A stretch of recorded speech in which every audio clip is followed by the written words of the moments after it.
낭낭님들, 예, 안녕하세요. 오늘은 조금 분위기가 좀 다르다고 느끼셨을 수도 있을 것 같은데요. 조금 고민을 했어요. 역시 월요일 아침이고요. 일주일을 이제 시작하는 마음으로 기도하면서 운전을 하고 왔는데, 오늘은 그 마가복음을 중심으로 성서 묵상을 나가는 거를 이번 한 주만 잠깐 멈추고, 제가 사적으로 애도하고 싶은 분이 한 분 있고, 이런 건 사실 물론 사적으로 하는 게 맞다라는 생각을 한참 하다가, 우리가 인문신학이잖아요. 그래서 어떤 죽음은 이야기를 할 때에 어떤 사적인 관계의 이야기들이지만 공적인 메시지를 담을 수도 있다라는 생각이 들어서 오늘 이야기는 제가 굉장히 몇 번 안 만나 뵌 제 생애사에서 그렇게 막 엄청 친하게 지낼 만한 관계가 아니었던 한 분의 돌아가심에 대해서 조금 애도를 하는 시간을 좀 가져보려고 합니다. 그러니까 시 외삼촌이세요. 예, 그냥 외삼촌도 아니고 시댁의 외삼촌이니까 저희 시어머니의 남동생이신 거죠. 예, 그리고 미국에서 쭉 살고 계셨기 때문에, 물론 제가 미국 유학 시절에서 결혼을 했기 때문에 잠깐 뵌 적은 있었지만, 뭐 미국이 얼마나 땅이 넓어요. 그러니까 이렇게 뭐 옆에 살았던 것도 아니고, 그리고 뭐 이제 시댁 행사가 있을 때마다 가끔, 예, 정말 가끔 잠깐, 예, 만나 뵈었던 분이었죠. 그래서 사실 저에겐 더 많이 빈번하게 만났던 많은 친인척들이 있고요. 또 이제 돌아가신 분들도 많이 있는데, 이분의 어떤 죽음이 나에게 왜 이렇게 가슴에 많이 와 닿고, 또 슬픔과 더불어, 글쎄요, 이거를 이렇게 표현도 될지 모르겠지만 쭉 살아내오신 그 삶의 용기에 대해서 이렇게 막 박수 쳐드리고 싶은 그런 분이거든요. 그래서 그리고 어떻게 보면 우리도 그렇게 살아내야 하는 게 아닌가, 이런 좀 생각이 드는 분이기도 해서, 사실 이제 유가족들한테는 허락을 받은 게 아니라서 제가 이게 공적으로 드러나는데 너무 세세하게 생애사가 드러날 만한 이야기는 하지 않으려고 해요. 그래서 고민을 하다가 17일 날, 미국 시간으로 17일 날이 이제 환송 예배, 그러니까 천국 환송 예배라고 할 수 있겠죠. 장례식이 진행이 되기 때문에 이게 유튜브가 업로드 되는 때가 그 즈음일 것 같아서, 미국에 계신 상황이라 제가 또 뭐 학기 중에 달려갈 수도 없는 거고, 그리고 글쎄요, 그 관계의 멀고 가까움이 뭐 그렇게 얼마나 중요한지 모르겠지만, 시 외삼촌께서 돌아가셨는데 제가 학기 중에 막 갈 수 있는 뭐 그런 상황은 또 아닌 것 같기도 하고, 그래서 꽃을 보낼까 뭐 그런 생각도 있긴 했는데, 시어머님께서 먼저 하신다고 하시고, 그래서 저는 좀 기도도 하고 이제 고민을 하다가 일종의, 글쎄요, 조카 며느리의 그 애도의 시간, 영상 이런 거를 준비해 봤습니다. 예. 낭낭님들의 경우에도 저는 지금 이 영상을 보시는 분들이, 우리 낭낭님들이 몇 살이실지는 제가 정말 다양하게 있을 텐데요. 가까운 사람들을 많이 먼저 보내셨던 경험이 있으셨을 거라고 생각을 합니다. 신앙인들의 경우에는 그게 끝이 아니라는 걸 알고 있죠. 그래서 여호와께 돌아감이라는 표현 속에서 여호와의 품 안에서 영원히 안식함이라는 부분 때문에 큰 위로를 받고 저희가 마음의 평안함을 갖게 됩니다만, 근데 그럼에도 불구하고 사랑하는 누군가 가까이서 늘 눈 마주치고 호흡하고 함께 식사하고 일상의 대화를 나누던 사람을 잃어버린다는 것은, 그리고 그런 거를 그와 혹은 그녀와 함께 반복하는 삶을 더 이상 살 수 없게 된다는 것은 참 가슴 아픈 일이죠. 그런 면에서 저희 외숙모도 그 얘기 하시더라고요. 아직 나에겐 현실이 아니다라고 표현하시는 이야기를 전해드렸는데, 이렇게 많은 슬픔 가운데 저희가 이제 애도라는 것을 잘 해내야 그 사랑의 마음과 기억을 잃지 않으면서도 내 삶이 슬픔에 잠식하고 침잠해 들어가는 것이 아니라 내 삶을 또 여전히 그 단단하게 그리고 점점 더 성숙하게 살아낼 수 있는 그런 계기가 되는 것 같습니다. 그래서 심리학 하시는 분들도 그런 얘기 많이 해요. 애도를 아주 충분히 해야 우울해지지 않는다. 그 우울감, 이제 우울증, 우울감이 이제 지속화되고 병증까지 돼서 치료까지 받아야 되면 이렇게 우울증이 되는 거잖아요. 근데 이 사랑하는 사람의 상실은 굉장히 큰 우울감을 주는데, 이게 애도의 과정을 통과하면서 극복해 나간 사람과 그렇지 못한 사람의 어떤 차이에 대해서 심리학에서도 얘기를 많이 하더라고요. 그래서 저도 일종의 이제 애도 기간이기 때문에 옷도 이제 조금 이렇게 입었습니다만, 영어로는 그러니까 뭐 제가 글쎄 뭐 외삼촌 성함을 말씀드리는 게 뭐 크게 나쁜 일은 아닙니다만, 그래도 그냥 영어로 이 first name, 성함만 좀 말씀을 드릴게요. 왜냐하면 그 저의 회고, 기억, 좋은 기억 속에 있는 이름이기 때문에 그렇습니다. Nathan, 즉 영어 이름이 Nathan인데 그 나단 선지자 아시죠? 나단 선지자하고 이제 이름이 같아요. 그 말씀을 드린 이유는 저희 아이가, 전 외동 아들이 있잖아요. 아이가 이제 미국에서 태어났는데 그때 이름을 지을 때 영어 이름을 제가 그건 병상은 아니죠. 침상에 누워서 이제 아이 낳고 침상에 회복실에 누워서 영어 이름을 무엇으로 지을까? 이제 한국어 이름은 시부모님이 지어주셨는데 영어 이름은 저희 이제 부부가 지으려고 하면서 여보 네이튼 어때? 라고 이야기를 했어요. 근데 그랬던 이유가 성서의 나단을 제가 참 좋아하고요. 그 다음에 제가 알고 있는 나단 중에서는 우리 이제 외삼촌 이 영어 이름이라고 말씀드렸잖아요. 외삼촌에 대한 좋은 기억들이 있었기 때문입니다. 성서의 나단을 제가 좋아하는 이유는요. 그러니까 두 가지인데 사실은 알고 보면 한 가지예요. 예언자들의 경우에는 하나님의 신앙을 잘 전하고 옳은 소리를 하다가 결국은 고통당하고 좌절하기도 하고 그 이야기들이 땅에 떨어져서 당장은 결실을 못 보기도 하고 참 힘들었잖아요. 근데 제가 뭐 나단 선지자도 이제 뭐 조금 더 깊게 들어가면 다른 많은 이야기들을 할 수 있겠습니다만, 제가 좋아했던 에피소드 중에 하나는 그 이제 다윗이 왕이 되고 난 다음에 이 이스라엘 공동체의 삶의 방식을 잠시 잊고 자기가 왕이기 때문에 왕으로서 그런 권위를 부려도 된다고 생각해서 권력을 사용한 거죠. 남용하여 남의 아내인 바세바를 취하는 사건이 있었잖아요. 정말 그 사건으로 당사자였던 우리아는 죽임을 당하는 이런 끔찍한, 정말 아마 왕궁 내외로 모두가 다 진짜 입도 뻥끗할 수 없었던 그런 상황이었는데, 그 상황에서 나단은 너무나 지혜롭고 용감하게 그 사건을 여호와의 뜻대로 전하고 다윗을 회개시키죠. 지혜와 용기, 이거예요. 제가 지혜와 용기. 적절하게 직언을 하지만 이거를 만약에 가자마자 왕이시여 뭐 화 있을진저 막 이렇게 얘기했으면, 물론 다윗이 조금 더 시간을 두고 성찰했었다면 그런 결정을 안 내렸겠지만, 자기랑 정말 전장에서 생사를 함께 했던 우리아조차도 죽일 정도로 판단을 잘 못하고 있던 상황이었잖아요. 이런 상황에서 굉장히 그 어떤 화를 불러일으킬 만한 직언을 했더라면 분명히 여호와의 말씀이 전달은 되어졌겠지만 나단의 생애가 거기서 끝났겠죠. 근데 아시다시피 나단은 굉장히 지혜로운 접근을 합니다. 왕이시여 제발 판단해 주소서. 왕의 백성 중에 이런 일이 있었습니다. 하면서 일종의 비유를 들죠.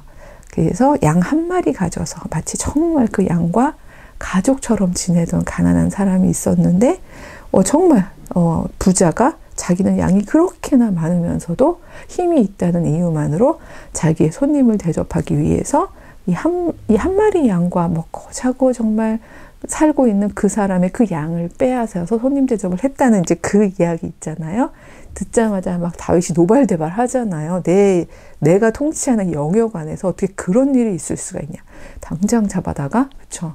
막 엄벌을 초하겠다고 막 분노할 때 당신이 그 사람입니다라고 이야기를 하는, 사실 이거는 지혜와 용기를 함께 가지고 있는 선지자의 모습이었고, 감사하게도 다윗은 그 자리에서 아하의 체험을 하고 이제 회개하게 되잖아요.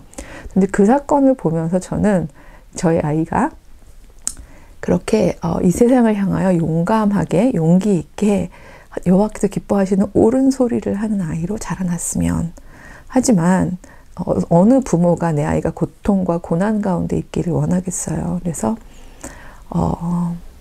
지혜롭게 그 언어들이 땅에 떨어지지 않고 자신의 삶 가운데에서 결실을 보는 그런 복된 생이었으면 얼마나 좋을까, 이런 생각에서 나단이라는 이름을 생각했었고요.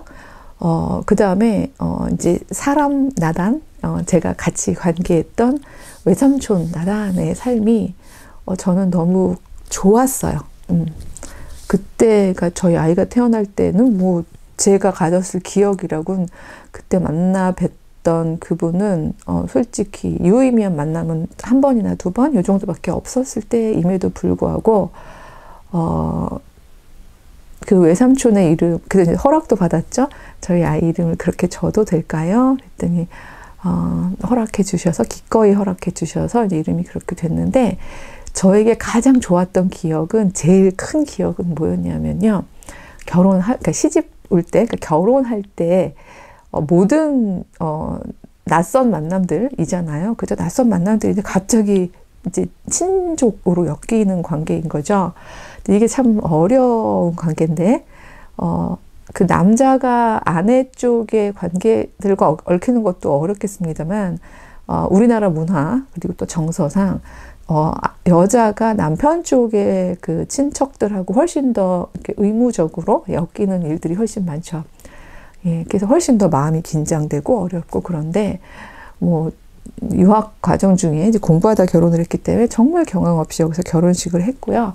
그리고 이제 다시 미국에 이제 공부하러 돌아가서, 그때 미국에 계셨기 때문에 이제 인사를 이제 드려야 되는데, 나중에 찾아뵙기로 하고 전화로 먼저 인사를 드렸어요. 근데 그게 저한테는 첫 만남, 그러니까 전화 통화가 첫 만남이었던 셈인데, 다른 친척분들은 결혼식장에서 정말 짧게 인사도 드리고 했었죠.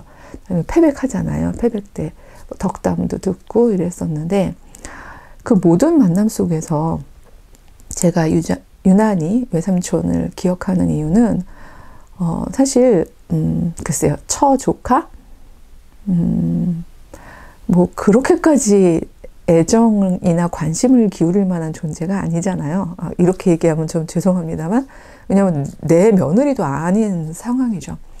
그리고 되게 조심스럽습니다만 굉장히 예쁘고 사랑스럽고 정말 똑똑하고, 전 못 봤는데도 외숙모가 얘기를 전해줄 땐 저도 막 같이 자랐던 것처럼 느꼈는데, 그런 아들을 사고로 정말 아무런 잘못이 없었는데 이제 음주운전했던 사람의 사고로 아들을 굉장히 일찍 잃으셨었어요. 그것도 대학교 막 입학해서 근데 그런 아픔을 이제 저도 전해 들었던지라, 사실 그렇잖아요. 사람이란 그게 절대로 비교는 아니지만, 내 아이도 그쵸? 성장했다면 저만한 나이가 됐고 또 나도 며느리를 봤을 텐데, 막 이런 생각을 하실 수 있는 그런 맥락인데, 형식적으로 전화 받으실 수도 있거든요. 그러니까 예를 들어서 그래, 결혼했다고 들었다, 축하한다, 몇 마디 하시고 그냥 끊으실 수 있죠. 근데 공부를 한다고? 무슨 공부를 하나? 라고 물어보시는데, 그냥 이렇게 형식적인 물음이 아니라는 생각이 들면서도 저는 조금 당황했었어요. 왜냐하면 그렇다고 나 논문 주제, 그때 논문 쓰고 있을 때 논문 주제 말씀드려야 되는 건가? 막 이러면서 아, 예, 제가 공동체 윤리에 관심이 많은데요. 그래서 한국에 있는 조금, 그러니까 일본에서 생겨나긴 했지만 한국에서 일종의 자생적으로 만들어졌던, 그래서 제도권 바깥에서 이제 보다 본질적인 교회 공동체를 꿈꾸었던 한국 무교회 운동에 대해서 쓰고 있어요 라고 말씀을 드렸어요. 근데 그러면 제 생각엔 그렇군 하고 뭐 몇 마디 더 하시고 끊을 줄 알았는데 한국 무교회 어떤 인물들이 있었나? 저 진짜 졸지에 갑자기 하다 보니까 지도 교수님하고 대화하는 줄 알았잖아요. 그래서 네, 뭐 김교신 선생님도 계시고 함석헌 선생님도 있고 함석헌 선생님 이제 이러면서 얘기가 꼬리에 꼬리를 물면서 얘기가 되는데 어떤 방향으로 쓰려고 하나? 그러니까 이 질문 자체가 어렵지 않게, 그러니까 저도 깜짝 놀란 게 그러니까 너무 술술술 이야기들이 이제 막 이렇게 되는데 거의 1시간을 전화로 이야기를 했어요. 얼굴 한 번 안 뵌 분하고. 근데 그 안에서 제가 뭘 느꼈냐면요. 한 인간에 대한 애정, 따뜻함, 이걸 느꼈어요. 그러니까 형식적 관계가 아니라 그 순간을 너무 진지하게 이 사람을 대면함이라는 걸 제가 느꼈거든요. 그래서 그 모습에 너무 인상적이어서 너무 궁금한 거예요. 이제 얼굴로 뵙기는 아직 그 전이었기 때문에. 그래서 이제 막 너무 설레고 궁금해 하다가 이제 남편과 시간을 맞춰서 저희는 보스턴에 있었고 외삼촌은 이제 뉴욕에 살고 계셨기 때문에 찾아뵙고 외숙모도 너무 좋은 분이셨고 그래서 저에게 너무 좋았던 첫 인상으로 있는데 근데 그러고 난 뒤에도 작년에 이제 마지막으로 한국에 다녀가셨는데 그때까지 몇 번을 만나는 동안 제가 꾸준히 가졌던 이 기억은 뭔가 하면 지금 이 순간 만나는 내 앞에 있는 사람에게 굉장히 진심이신 분이라는 기억이 있습니다. 근데 이게 저만의 생각은 아닌 게 저희 아들도 관찰을 좀 많이 하는 편인데 어렸을 때부터 이 아이는 본의 아니게 살다 보니까 너무 빠른 시간 안에 할머니, 할아버지를 많이 만나야 되는 배치에 있었어요. 미국에서 살다가 잠깐 한국에 오면 가족 행사 속에서 만나니까 얼마나 많은 할머니, 할아버지들을 만나요? 그래서 얘가 이제 한국어랑 영어 막 섞었을 때는 there are so many 할머니es and 할아버지s 막 이렇게 얘기할 정도로 이렇게 할머니, 할아버지들이 많아요. 막 이제 이렇게 얘기할 정도로 막 굉장히 많은 분을 만났는데 유독 우리 이 네이튼 우리 시외숙부님을 기억을 하더라고요. 그러면서 다른 할아버지들하고 좀 달랐어요 라는 이야기를 하면서 잠깐 사이에 할아버지랑 했던 이야기, 질문 이런 이야기를 이제 전해 주었던 기억이 있거든요. 그래서 유난히 더 제 마음이 슬퍼요. 그러니까 이런 기쁨을 이제는 이 세상에서는 누릴 수 없겠구나. 그 선물처럼 만나서 요즘엔 무슨 생각하니? 그쵸? 요즘엔 무슨 공부하니? 요즘에는 뭐가 너에게 가장 관심이 있는 이야기이니? 주제이니? 그러니까 이런 얘기를 더 이상 할 수 없겠구나라는 슬픔이 크고요. 그 다음에 제 이 유튜브도 두 분이서 굉장히 꼼꼼히 따라와 주시면서 보시고 카톡으로 피드백도 주시고 그랬어요. 그래서 그 기쁨을 누릴 수 없구나라고 생각하니까 저도 이런데 늘 동행했던 우리 외숙모님은 또 얼마나 힘드실까라는 생각도 들고 근데 그럼에도 불구하고 우리 그 영혼이 여호와께 돌아갔다는 확신과 그 다음에 이 살아간 생애사 속에서 무엇보다도 너무 아름답게 사람들의 어떤 순간순간을 내 안에 담으려 노력했던 그 삶의 자세 이런 건 제가 기억하고 닮아야 하는 게 아닌가 이런 생각이 들어서 이건 또 사적인 애도이기도 하지만 우리가 또 돌이켜 우리의 삶 속에서도 배워야 하는 삶의 자세가 아닌가 그런 생각이 들어서요. 그런 애도의 시간을 가졌고요. 남편하고 골랐던 저희가 뭐 갈 수 없지만 시편 23편을 좀 읽어드리고 싶어서 그래서 요걸 읽는 걸로 마무리를 오늘 하도록 하겠습니다. 여호와는 나의 목자시니 내게 부족함이 없으리로다. 그가 나를 푸른 풀밭에 곁에 누이시며 쉴 만한 물가로 인도하시는도다. 내 영혼을 소생시키시고 자기 이름을 위하여 의의 길로 인도하시는도다. 내가 사망의 음침한 골짜기로 다닐지라도 해를 두려워하지 않을 것은 주께서 나와 함께 하심이라. 주의 지팡이와 막대기가 나를 안위하시나이다. 주께서 내 원수의 목전에서 내게 상을 차려주시고 기름을 내 머리에 부으셨으니 내 잔이 넘치나이다. 내 평생에 선하심과 인자하심이 반드시 나를 따르리니 내가 여호와의 집에 영원히 살리로다. 평생에 선하심과 인자하심이 반드시 나를 따르리니, 저는 이 말씀에 정말 합당한 삶을 살지 않으셨나 싶고요. 정말 고단하고 애통할 일이 있었던 그런 삶 속에서도 슬픔에 침잠 당하지 않고 그 선함과 인자함으로 기억되는, 그쵸? 예, 그러니까 처조카가 아니죠. 시조카 며느리까지도 생각을 그렇게 할 수 있는 그런 마음으로 사셨다라는 거를 저희가 기억하고 있거든요. 그래서 여호와의 집에 영원히 살리로다. 그래서 예, 이 크리스찬들의 소망이잖아요. 그렇죠? 여호와의 집에 영원히 살고 있는 우리의 선배, 선조들을 언젠가는 만나게 된다는 소망 속에서 저희들 역시 남은 사람들이 또 이 남은 삶을 선하고 인자하게 그렇게 살아내는 게 중요한 게 아닌가, 그런 생각이 듭니다. 다음 주에는 또 마가복음 이야기로 다시 찾아뵙도록 하겠습니다. 일주일 잘 지내세요. 안녕.